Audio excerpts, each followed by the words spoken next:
ہمارا ہمسایہ ملک انڈیا ہے جو کہ اپنے آپ کو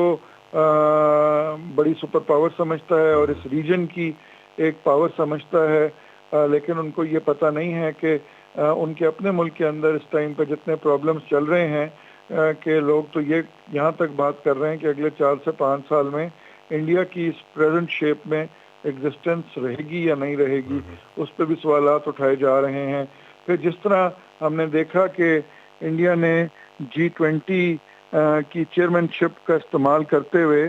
ایک نیا روٹ کی تشکیل دینے کی بات کی، اور وہ تقریباً 3 ہفتے پہلے بہت میڈیا پہ ہائپ ہوئی، اور ابھی 3 ہفتے کے اندر اندر ہی ہم نے دیکھا ہے کہ وہ بالکل ڈیڈ ہو گیا ہوا ہے۔ اور یہ جو انڈیا نے روٹ بنانے کی جو بات کی ہے، کوئی نیا روٹ نہیں ہے، یہ پہلے بھی اسپائس روٹ کے نام سے تھا، واسکو ڈی گاما والا جو مشرقی علوم کی کتابوں میں بچے آج بھی اس کے بارے میں پڑھتے ہیں۔ جی بالکل، انہوں نے وہ اسپائس روٹ جو ہے وہ تو سر ڈائی ڈاؤن ہو گیا۔ تو اب یہی بات ہے سر کہ ایک طرف وہ ہے G20 میں پرپوز کیا جانے والا یہ اسپائس روٹ کو ذرا نئے اسپائسز کے ساتھ اسپائس اپ کرنے کی انہوں نے کوشش کی، تو دوسری طرف بیلٹ اینڈ روڈ انیشیٹو ہے جو کہ 10 سال پہلے صرف ایک ویژن تھا، اور 10 سالوں میں اس نے جس طرح سے دنیا کو ملایا ہے، اور جس طرح سے چاہے وہ اکنامک ڈپلومیسی ہو یا اور دیگر ٹریڈ ڈپلومیسی ہو، وہ ہمیں ایک بڑا پازیٹیو اس کا امپیکٹ نظر آتا ہے۔ سر ابھی اسی کو آگے بڑھاتے ہوئے، ویسے تو اس میں 6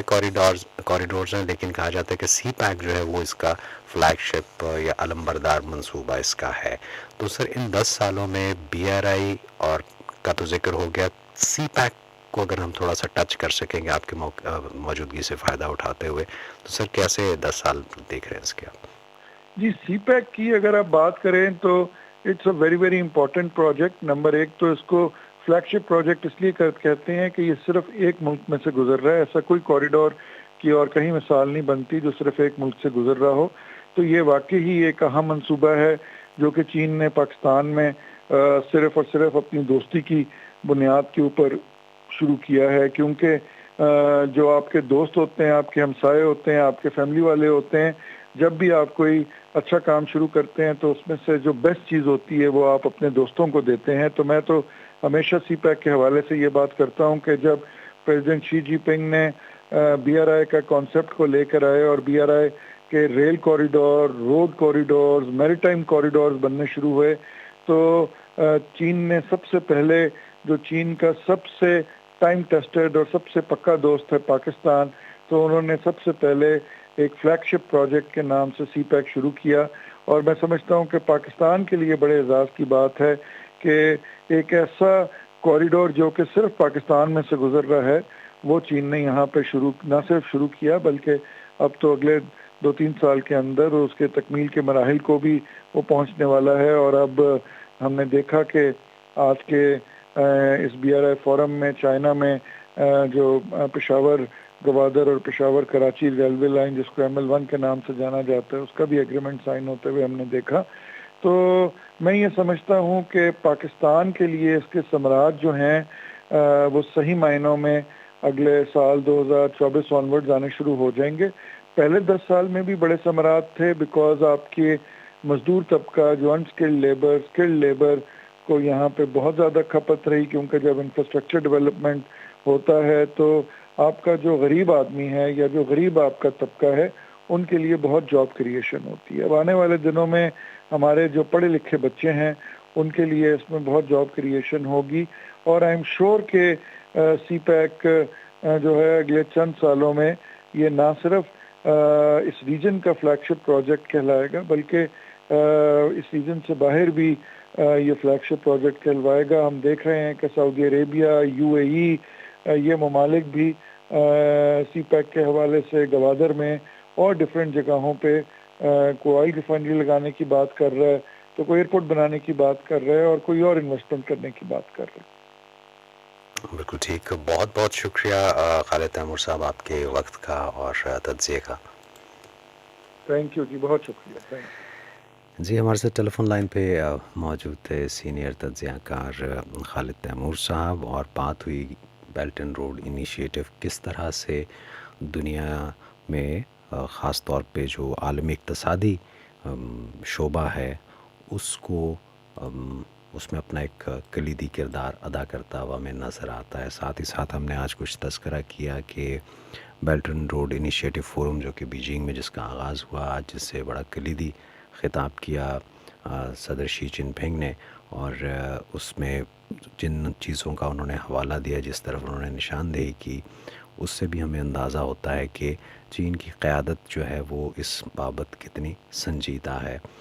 اب اگر آپ لوگوں کی معلومات کے لیے میں تھوڑا سا کچھ عرض کرتا چلوں، اس کا تھوڑا سا کہنا چاہیے کہ ایک اوور ویو دیتا چلوں کہ آج کی جو افتتاحی تقریب تھی اس میں صدر شی جن پنگ نے اپنے خطاب میں نشاندہی کی کہ بیلٹ اینڈ روڈ کی مشترکہ تعمیر باہمی روابط، باہمی فائدے اور باہمی تعاون پر عمل پیرا ہے۔ اب آپ یہ دیکھیے کہ انہوں نے جو اس میں ساری چیزیں جو ہیں نا وہ شیئرڈ کانسیپٹ کے تحت چل رہی ہیں، چاہے وہ تعمیر و ترقی کی بات ہوتی ہے، اس کے ثمرات کی بات ہوتی ہے، یا پھر تعاون کی بات ہوتی ہے، تو اس میں باہمی جیت کا ایک تصور ہمیں نظر آتا ہے۔ ان کا کہنا تھا کہ چین پرامن ترقی، باہمی مفادات کے تعاون اور مشترکہ خوشحالی پر مبنی جدیدیت کے حصول کے لیے ترقی پذیر ممالک سمیت تمام ممالک کے ساتھ مل کر کام کرنے کا خواہاں ہے۔ اور یہ وقت نے ثابت بھی کیا کہ اس سے قطع نظر کہ کسی ملک کی آبادی کتنی ہے، اس کا رقبہ کتنا ہے، اور وہ ملک جو ہے اس سے چین کتنا فائدہ اس سے لے سکتا ہے، اس سے قطع نظر چین نے ہمیشہ باہمی اعتماد اور باہمی احترام کو مد نظر رکھتے ہوئے اس ملک کے ساتھ اپنے تعلقات استوار کیے ہیں، اور اسی حوالے سے ان کے ساتھ تجارتی شراکت داری ہو یا دیگر جو معاملات ہیں وہ ہمیں اس کے طرف سے نظر آتے ہیں۔ اسی تقریب میں صدر شی جن پنگ نے بیلٹ اینڈ روڈ کی اعلیٰ معیار کی مشترکہ تعمیر کے لیے جو 8 نکاتی اپنا ایجنڈا ہے، ان اقدامات کا بھی اعلان کیا، جس کے مطابق silk road e commerce cooperation pilot zone بنایا جائے گا، اور مزید ممالک کے ساتھ آزاد تجارتی معاہدوں پر دستخط کیے جائیں گے۔ چائنا ڈیولپمنٹ بینک اور export import bank of China financing window قائم کرے گا۔ جو شراکت دار ممالک ہوں گے اس میں، جو اس انیشیٹو کا حصہ ہوں گے، ان کے لیے 2030 تک 1,00,000 ٹریننگز کا انعقاد کیا جائے گا، اور مختلف ممالک کے نوجوان سائنسدانوں کی چین میں مختصر مدت کے لیے کام کی تائید کی جائے گی۔ اور اس کے ساتھ ساتھ سلک روڈ ٹورزم سینٹرز جو ہیں وہ بھی قائم کیے جائیں گے، ایک الائنس جو ہے وہ بھی قائم کیا جائے گا۔ تو یہ وہ ساری مثبت چیزیں ہیں جو ہم جب دیکھتے ہیں، ان پر نظر ڈالتے ہیں، تو ہمیں اندازہ ہوتا ہے کہ وہ ایک جو ویژن ہے وہ اب صرف ویژن ہی تک ہی محدود نہیں رہا، بلکہ اس ویژن کو اور زیادہ مہمیز کیا جا رہا ہے، چونکہ اس کے ثمرات سامنے آنا شروع ہو گئے ہیں۔ تو اب نہ صرف چین بلکہ دنیا کے لوگ جو ہیں وہ بھی ان ثمرات سے فائدہ بھی اٹھا رہے ہیں، اور دنیا بھی اس بات کو مان رہی ہے، دیکھ رہی ہے کہ اس انیشیٹو سے، بیلٹ اینڈ روڈ انیشیٹو سے کس طرح سے ترقی ہوتی ہوئی انہیں نظر آ رہی ہے۔ ایسا نہیں ہے کہ جیسے وہ جو ایک دوسری جو ایک بڑی سپر پاور ہے وہ جو کہتے ہیں جی اس طرح ہو جائے گا، ویسے ہو جائے گا، ہم ایک منصوبہ بنائیں گے، اس سے پھر یوں ہوگا، تو وہ اس طرح والی باتیں نہیں، کوئی ریٹورک نہیں ہے، کوئی صرف ایک عام سا ایک بیانیہ نہیں ہے، بلکہ اس کی ہمیں عملی ثبوت جو ہے وہ بھی نظر آنا شروع ہو گئے ہیں۔ تو اپنے پروگرامز کے ذریعے ہماری کوشش ہوتی ہے کہ آپ تک وہ تمام باتیں پہنچائی جائیں، اور جیسے کہ ابھی تجزیہ کار ہمارے ساتھ جو موجود تھے خالد تیمور صاحب، انہوں نے بھی جو کیا نا کہ مغربی ممالک اور خاص طور پہ ان کا جو میڈیا ہے، اب وہ سوشل میڈیا کو بھی اس ایک ہتھیار کے طور پہ استعمال کرتے ہوئے چین کے بارے میں بہت سی ایسی منفی باتیں، اور پھر اس منصوبے سے جڑی ہوئی اس انیشیٹو سے متعلق ایسی انفارمیشن اور غلط اعداد و شمار جو ہیں وہ پیش کرتے ہیں، اور پھر کبھی اس میں لے آتے ہیں کہ جی چین جو ہے وہ اس کے توسیع پسندانہ عزائم جو ہیں وہ دنیا کے لیے خطرہ ہیں، اور اس طرح کی بہت ساری ہمیں معلومات جو ہے وہ دینے کی کوشش کرتے ہیں، جو کہ معلومات سے زیادہ غلط معلومات اور پروپیگنڈا ہوتا ہے۔ تو اس کو زائل کرنے کے لیے ہماری کوشش ہوتی ہے کہ ہم اپنے اس پلیٹ فارمز کے ذریعے آپ تک حقائق اور درست معلومات جو ہیں وہ پہنچائیں، تاکہ آپ لوگوں کو بھی علم ہو سکے کہ ہمارا برادر دوست پڑوسی ملک چین جو ہے وہ کس طرح سے اور کیا کچھ کام کر رہا ہے اور اس کے کیا ثمرات ہم لوگوں کے سامنے آ رہے ہیں۔ اپنا بہت خیال رکھیے گا۔ آج کے اس پروگرام سے اپنے میزبان ناصر محمود خان کو اجازت دیجیے۔ زندگی شرط ہے اور اگر صحت نے اجازت دی تو آپ سے پھر یہیں سے دوبارہ ملاقات ہوگی۔ جانے سے پہلے ہمیشہ ایک بات جو کہا کرتا ہوں، مانگے اس ذات سے جو کسی کی محتاج نہیں۔ اپنا خیال رکھیے گا۔ Take care. خدا پامان۔